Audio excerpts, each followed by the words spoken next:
하나님 말씀은 창세기 45장 우리 1절부터 15절까지 함께 읽겠습니다. 창세기 45장 1절부터 15절입니다. 요셉이 시종하는 자들 앞에서 그 정을 억제하지 못하여 소리질러 모든 사람을 자기에게서 물러가라 하고 그 형제들에게 자기를 알리니 그때에 그와 함께한 다른 사람이 없었더라. 요셉이 큰 소리로 우니 애굽 사람에게 들림에 바로의 궁중에 들리더라. 요셉이 그 형들에게 이르되 나는 요셉이라. 내 아버지께서 아직 살아 계시니까. 형들이 그 앞에서 놀라서 대답하지 못하더라. 요셉이 형들에게 이르되 내게로 가까이 오소서. 그들이 가까이 가니 이르되 나는 당신들의 아우 요셉이니 당신들이 애굽의 판자라. 당신들이 나를 이곳에 팔았다고 해서 근심하지 마소서. 한탄하지 마소서. 하나님이 생명을 구원하시려고 나를 당신들보다 먼저 보내셨나이다. 이 땅에 2년 동안 흉년이 들었으나 아직 오늘은 밭갈이도 못하고 추수도 못할지라. 하나님이 큰 구원으로 당신들의 생명을 보존하고 당신들의 후손을 세상에 두시려고 나를 당신들보다 먼저 보내셨나니 그런즉 나를 이리로 보낸 이는 당신들이 아니요 하나님이시라. 하나님이 나를 바로에게 아버지로 삼으시고 그 온 집의 주로 삼으시며 애굽 온 땅의 통치자로 삼으셨나이다. 당신들은 속히 아버지께로 올라가서 아뢰기를 아버지의 아들 요셉의 말에 하나님이 나를 애굽 전국의 주로 세우셨으니 지치 말고 내게로 내려오사 아버지의 아들들과 아버지의 손자들과 아버지의 양과 소와 모든 소유가 고센 땅에 머물며 나와 가깝게 하소서. 흉년이 아직 닷새가 있으니 내가 거기서 아버지를 복량하리이다. 아버지와 아버지의 가족과 아버지께 속한 모든 사람에게 부족함이 없도록 하겠나이다 하더라고 전하소서. 당신들의 눈과 내 아우 베냐민의 눈이 보는 바 당신들에게 이 말을 하는 것은 내 입이라. 당신들은 내가 애굽에서 누리는 영화와 당신들이 본 모든 것을 다 내 아버지께 아뢰고 속히 모시고 내려오셔서 하며 자기 아우 베냐민의 목을 안고 우니 베냐민도 요셉의 목을 안고 우니라. 요셉이 또 형들과 입맞추며 안고 우니 형들이 그제서야 요셉과 말하니라. 아멘. 우리 같이 기도하겠습니다. 하나님, 이 밤에 말씀 듣기를 원합니다. 말씀을 들을 때에 다시 한번 하나님을 바라볼 수 있는 시간 되게 해주시고 말씀 들을 때에 우리 마음에 있는 모든 아픔과 상처들이 회복되고 다시 나음을 얻고 새롭게 새 출발할 수 있는 복된 시간 될 수 있도록 이 시간을 축복하여 주시옵소서. 예수님의 이름으로 기도드렸습니다. 아멘. 할렐루야. 오늘 이 밤에 잘 오셨습니다. 말씀을 통해서 하나님의 그 음성을 들을 수 있는 귀한 시간 되시기를 바랍니다. 오늘 본문의 내용은 요셉이 형들과 만나서 과거의 아픔, 상처들을 회복하고 용서하고 화합하는 정말 인간사에서 너무 아름다운 그런 장면을 우리가 보는 그런 내용이 오늘 창세기 45장에 나타나 있습니다. 오늘 요셉이 형들 앞에서 자신이 지금 누구인가 정체를 밝힘으로 말미암아 그동안 형제간의 그런 어떤 고통과 그 다음에 미움과 그리고 분쟁, 엇갈린 그런 관계를 형성했음에도 불구하고 오늘 요셉이 자기 정체를 드러내므로 말미암아 그 모든 것들이 하루아침에 눈이 녹듯이 완전히 회복되는 그런 아름다운 내용들이 오늘 본문 속에 있습니다. 그래서 오늘 본문을 통해서 특별히 우리에게 주시고자 하는 두 가지 교훈을 통해서 함께 은혜 나누기를 원합니다. 자, 한번 따라해 주시기 바랍니다. 하나님의 뜻대로 살아야 한다. 예, 그렇게 하시겠습니까? 우리는 하나님 뜻대로 살아야 됩니다. 왜 그렇습니까? 우리는 아버지 하나님의 자녀예요. 그러니까 우리 아버지의 뜻대로 우리가 살아야 되는 겁니다. 우리 하나님은 우리의 주인이세요. 그러기에 주인 대신 하나님 아버지의 뜻대로 우리가 살아야 되는 것입니다. 자, 여러분 로마서 12장 2절 우리 같이 한번 읽겠습니다. 시작. 너희는 이 세대를 본받지 말고 오직 마음을 새롭게 함으로 변화를 받아 하나님의 선하시고 기뻐하시고 온전하신 뜻이 무엇인지 분별하도록 하라. 아멘. 하나님의 선하시고 기뻐하시고 온전한 뜻이 무엇인지 분별하라 했어요. 이 말은 우리가 하나님 뜻 가운데 살아야 된다는 겁니다. 과연 하나님이 원하시는 선이 뭔지, 어떻게 하는 것이 하나님을 기쁘시게 하는 건지, 그런 것들을 우리가 늘 헤아리면서 하나님의 뜻 가운데 살아가야 된다는 겁니다.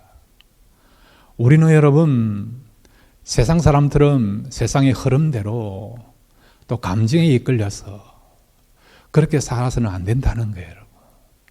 때로는 우리가 욕망에 이끌려서 살아서는 안 된다는 겁니다. 이번에 러시아하고 우크라이나 전쟁을 보면서 계속해서 사람들이 의문을 갖는 이유가 푸틴은 왜 이렇게 이 시대에 전쟁을 일으키느냐. 도대체 그 사람 머릿속에 뭐가 있길래? 아니 이렇게 모든 사람이 승자가 되는 게 아니고 패자가 될 수밖에 없는 그런 전쟁을 왜 치르느냐라고. 도대체 그 마음에 뭐가 있느냐, 그 머릿속에 뭐가 있느냐고 그런 질문을 하지 않습니까? 여러분? 우리는 여러분 결코 욕망이나 감정, 자기의 어떤 이상향 그런 걸 붙잡고 살아가는 게 아니고 우리는 날마다 하나님의 선하심, 기뻐하심 그리고 하나님의 뜻이 뭔가 이걸 붙잡고 살아가야 되는 겁니다. 여러분. 그래야만이 여러분 우리는 후회하지 않아요. 그러므로 여러분 날마다 하나님 뜻을 구하시기를 바랍니다. 어떤 분은요 하나님 뜻을 구하는 건 참 좋은데 먹는 것 가지고도 하나님 뜻을 구하는 분이 많이 있더라고요. 제가 오늘 그 다음 주 노예가 있어서 목사님들하고 식사를 했는데 순두부를 먹었어요. 순두부도 여러 가지 있지 않습니까? 비프 순두부가 있고 뭐 치킨 순두부가 있고 해물 순두부가 있지 않습니까? 어떤 분은 이렇게 순두부를 먹어도 오늘 내가 소고기 순두부를 먹어야 될지 아니면 섞은 그런 순두부를 먹어야 될지 그걸 가지고 기도하는 분이 있더라고요. 그런 거 기도 안 해도 괜찮아요, 여러분. 그냥 여러분 원하시는 대로 여러분 기호대로 드시면 됩니다. 그런데 여러분 이런 먹는 거 말고 우리 인생에서 정말 중요한 게 뭐냐면 진로의 문제 아닙니까? 진로의 문제, 그 다음에 선택의 문제, 또 만남 이런 부분들은 여러분 집중적으로 기도하셔야 됩니다. 사람들을 만날 때도 여러분 그냥 만나지 마시고요. 오늘 만난 가운데 어떤 대화를 해야 될 것인가 그걸 놓고도 기도하시길 바랍니다. 그럴 때 여러분 정말 하나님의 뜻 가운데서 아름다운 만남 있고 대화를 나눌 수 있고 또 바른 선택을 할 수 있는 것입니다. 오늘 요셉은요 형들에게 분명한 하나님의 뜻이 뭔가를 밝히고 있어요. 여러분. 이걸 통해서 하나님의 사람이라 한다면 그리스도의 사람이라 한다면 이 요셉처럼 하나님의 뜻을 알고 하나님 뜻 가운데 살아야 될 것을 우리에게 말씀해 주고 있고 그런 교훈을 주고 있습니다. 자, 그러면 요셉이 오늘 우리에게 밝혀주고 있고 우리에게 메시지를 전해주고 있는 그 하나님 뜻은 뭔가? 창세기 45장 우리 9절부터 11절까지 함께 읽겠습니다. 시작. 당신들은 속히 아버지께로 올라가서 아뢰기를 아버지의 아들 요셉의 말에 하나님이 나를 애굽 전국의 주로 세우셨으니 지체 말고 내게로 내려오사 아버지의 아들들과 아버지의 손자들과 아버지의 양과 소와 모든 소유가 고센 땅에 머물며 나와 가깝게 하소서. 흉년이 아직 닷새가 있으니 내가 거기서 아버지를 복량하리이다.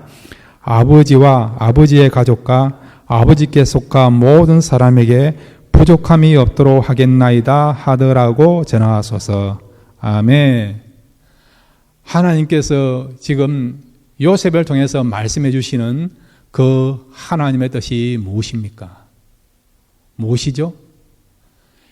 이스라엘 백성들이요, 야곱의 가족들이 어디에 내려와서 사는 것이 하나님의 뜻입니까? 가나안 땅입니까? 애굽입니까? 애굽이에요, 애굽. 지금은, 과거에는, 현재까지는 가나안 땅에 사는 것이 하나님의 뜻이었지만 이제 하나님께서 요셉을 통해서 이스라엘 백성들이 살아야 될, 머물러야 될 그곳은 어디라고요? 애굽 땅이에요, 애굽 땅.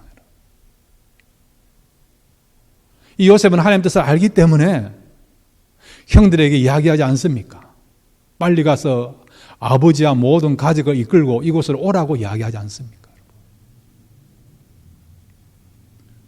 요셉이 왜 이런 이야기를 했을까요? 그가 애굽에 나와서 지금 총리가 되어서 출세했기 때문에, 성공했기 때문에, 이곳이 너무 좋기 때문에, 그래서 이 좋은 곳에서 함께 행복하게 살기를 바라는 마음 가지고, 그런 중심을 가지고 빨리 애굽으로 내려오라고 이야기한 겁니까? 아니에요. 제가 2017년도에 한국 가보니까 서울에 가서 몇 주 머물렀는데 어떤 분이 이렇게 이야기하더라고요. 아, 목사님, 서울에서 살기가 제일 좋은 데가 어딘지 아십니까? 어딥니까? 물어보니까 분당이라도, 분당. 그분 이야기가 뭐냐? 분당은요, 천당 밑에 분당이라 그렇게 하시더라고요.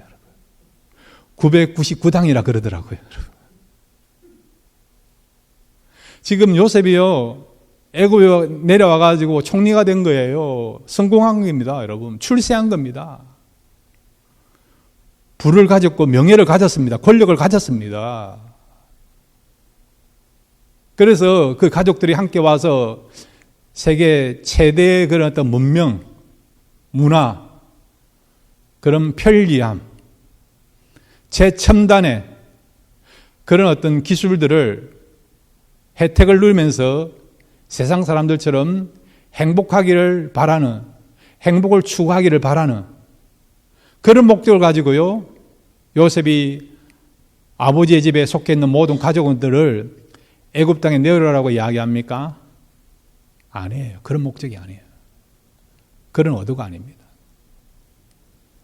요셉은 여러분, 성경에 보면 예수님이 어떤 분인가를 소개해 주는 그런 인물로 쓰임받은 사람이 요셉이고 다윗인데, 요셉은 또 어떤 사람이냐? 하나님의 영이 감동된 사람이라는 거예요. 하나님의 영이 감동된 사람이에요.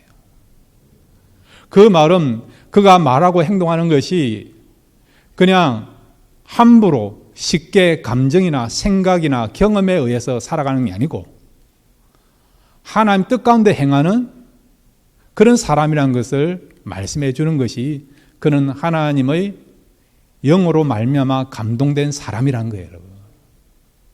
그러니까 요셉이 지금 빨리 모든 가족원들이 애굽에 내려오라고 이야기한 것은 바로 하나님의 영에 의하여서, 성령에 이끌려서 하나님의 뜻 가운데서 그가 그 일을 진행하려고 하는 그런 마음들을 우리가 볼 수 있는 것입니다. 요셉이 지금 아버지 집에 속해 있는 모든 사람들이 애굽으로 내려오라고 한 이 말이, 그 중심이 이미 성경에 기록되어 있는 것을, 그래서 그것이 하나님의 뜻인 것을 성경은 우리에게 분명하게 말씀해 주고 있습니다. 창세기 여러분 15장 13절부터 16절까지 아브라함을 통해서 하나님께 주시는 그런 하나님 뜻을 우리가 함께 생각하겠습니다. 창세기 15장 13절부터 16절입니다. 시작. 여호와께서 아브라함에게 이르시되 너는 반드시 알라. 내 자손이 이방에서 객이 되어 그들을 섬기겠고 그들은 400년 동안 내 자손을 괴롭히리니 그들이 섬기는 나라를 내가 징벌할지며 그 위에 내 자손이 큰 재물을 이끌고 나오리라. 너는 장수하다가 평안히 조상에게로 돌아가 장사될 것이요 내 자손은 4대 만에 이 땅으로 돌아오리니 이는 아모리 족속의 제약이 아직 가득 차지 아니함이니라 하시더니. 아멘. 여러분, 하나님이 이미 아브라함을 통해서 보여주신 하나님의 뜻이에요.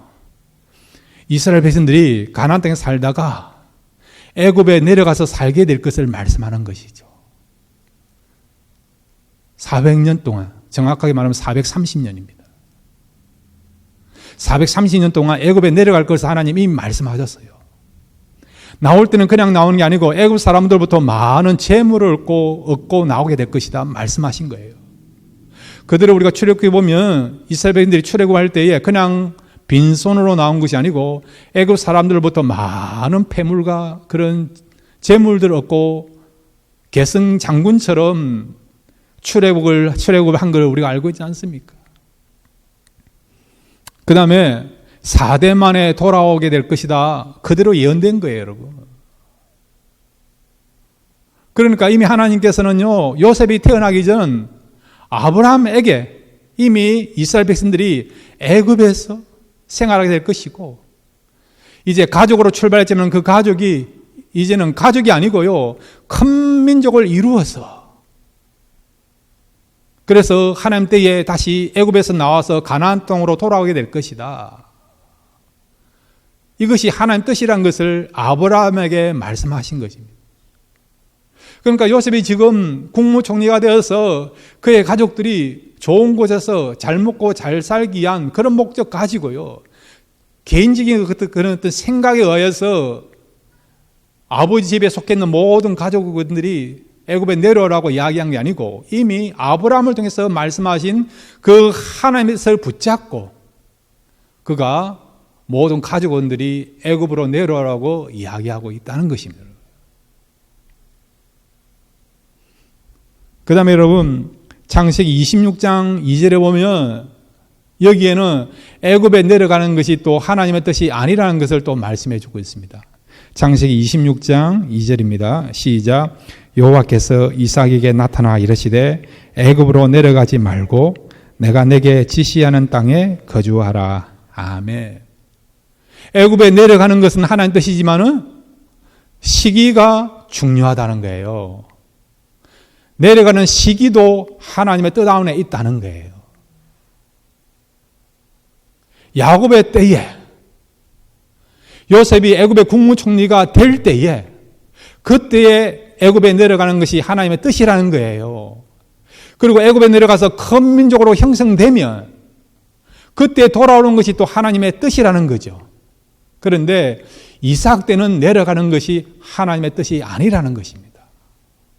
같은 곳으로 가지만은 어떤 시점에서는 가는 것이 하나님의 뜻이지만은 어떤 시점에서는 가지 말아야 될 것이에요.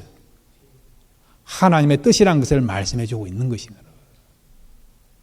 그러니까 여러분, 하나님의 사람들은요, 가는 거와 그 다음에 머무는 것도 그냥 우리 임의대로 해서는 안 되고 철저하게 하나님 뜻 가운데서 가기도 하고 때로는 멈추기도 하고 또 머물러 있어야 될 것을 말씀해 주고 있는 것입니다. 그 다음에 여러분, 열왕기상 17장 8절과 9절을 같이 읽겠습니다. 하나님이 엘리야에게 어떻게 말씀하시는가? 엘리야에게 말씀하시는 하나님 뜻은 무엇인가? 열왕기상 17장 8절과 9절입니다. 시작. 여호와의 말씀이 엘리야에게 임하여 이르시되 너는 일어나 시돈에 속한 사르밧으로 가서 거기 머물러 내가 그곳 가보에게 명령하여 내게 음식을 주게 하였느니라. 아멘. 엘리야에게 명하신 하나님 뜻은 무엇입니까? 사르밧 가보의 집에 가는 거예요. 이 가부의 집이 지금 먹을 것이 없어요.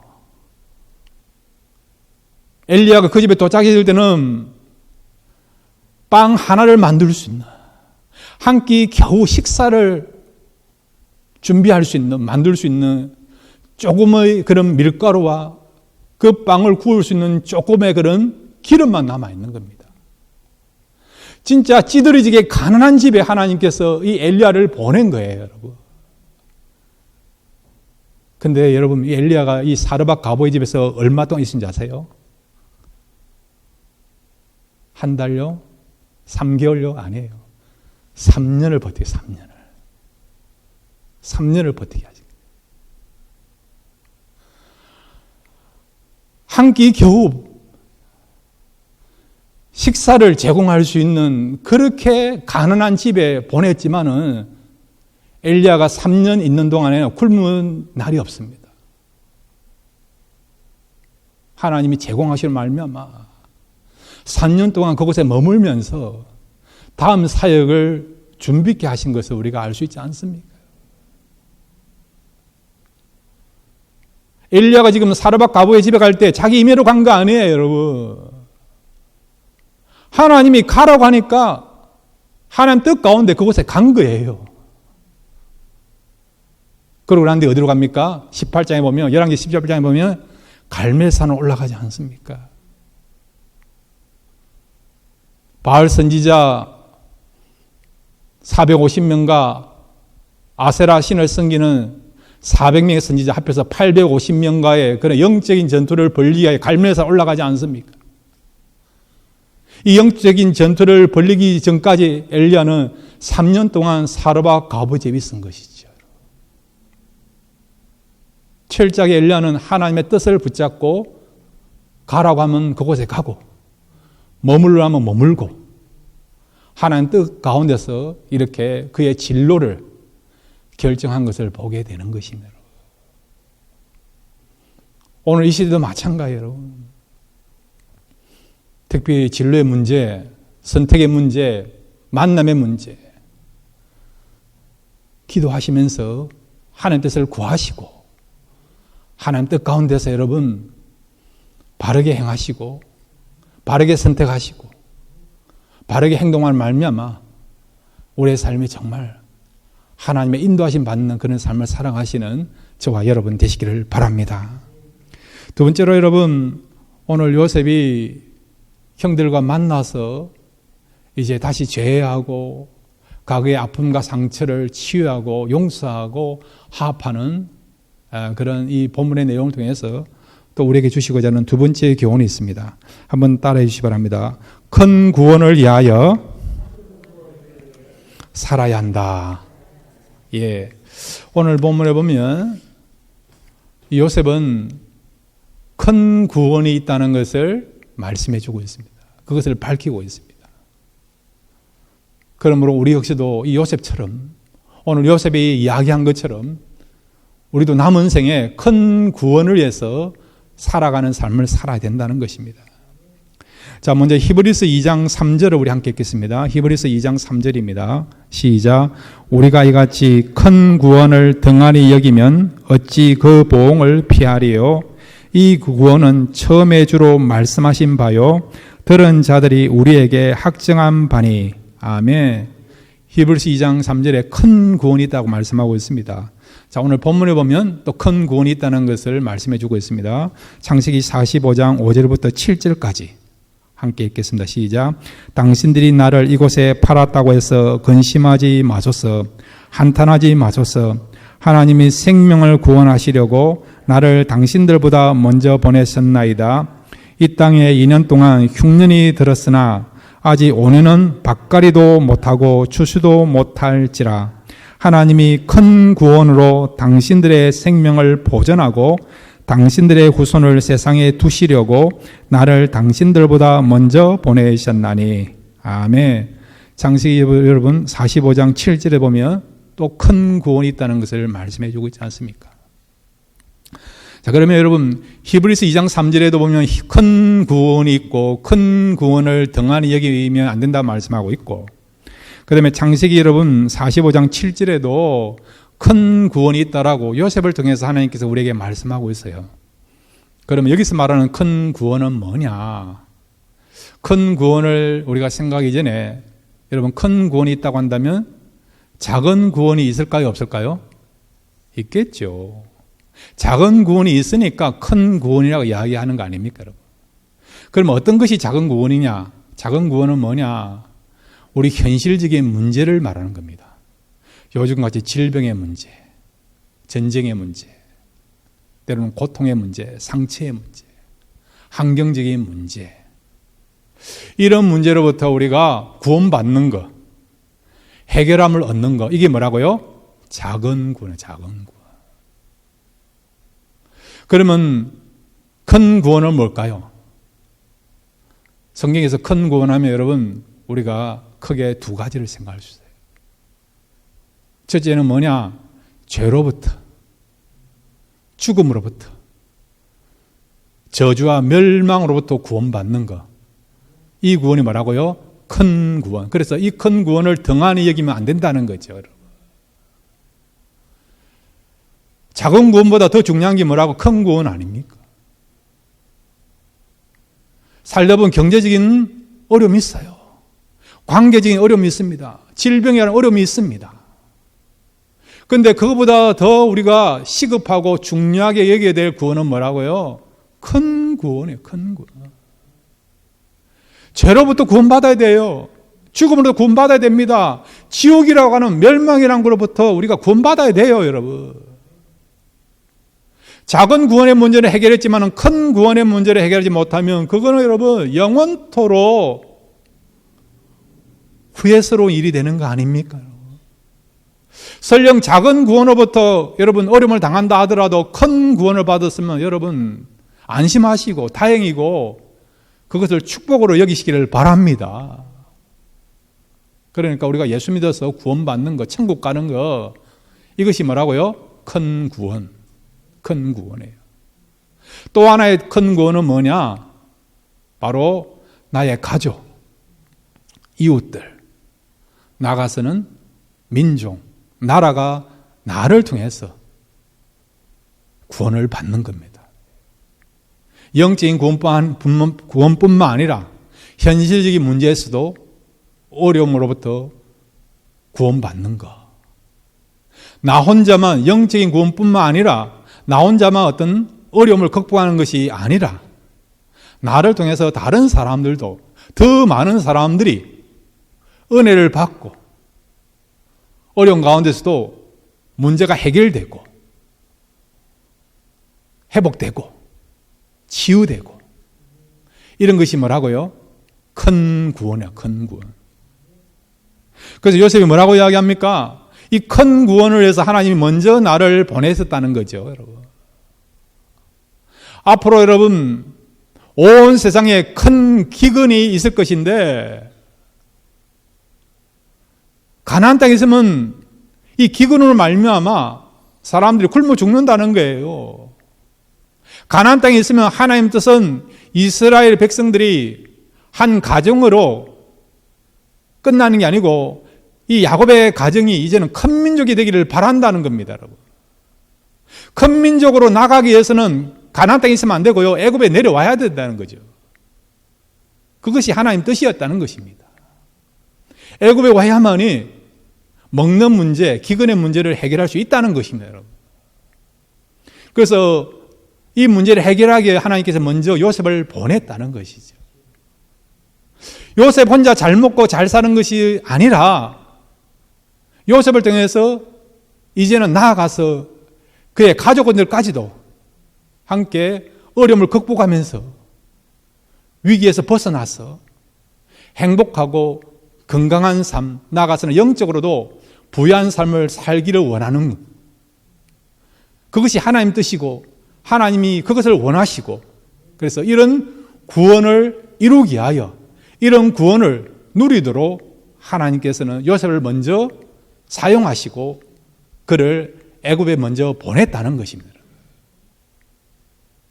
이것이 하나님 뜻이라고 한다면 오늘 시대에 저와 여러분도 이런 큰 구원을 위해서 살아가야 된다는 겁니다. 먼저 우리가 예수를 믿어서 구원받아야 되고요.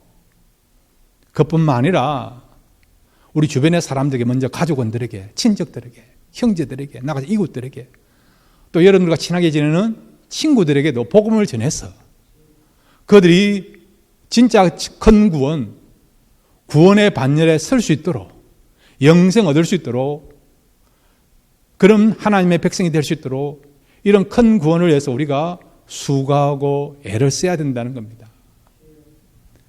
이런 영적인 뿐만 아니라 우리가 축복의 통로가 되어서 우리 때문에 주변의 사람들이 더 행복하고 사랑을 누리고 치유되고 기쁨을 누릴 수 있는 그런 삶을 살 수 있도록 이런 일을 위해서도 우리가 그 일을 감당하고 섬기고 헌신하고 사랑을 베푸는 것도 뭐라고요? 큰 구원이라는 것을 말씀해 주고 있는 것입니다. 그러므로 사랑하는 성도 여러분, 가족원들과 잘 지내시길 바랍니다. 나가서 여러분 부모님과 형제들하고도 우애 있게 잘 지내시길 바랍니다. 왜?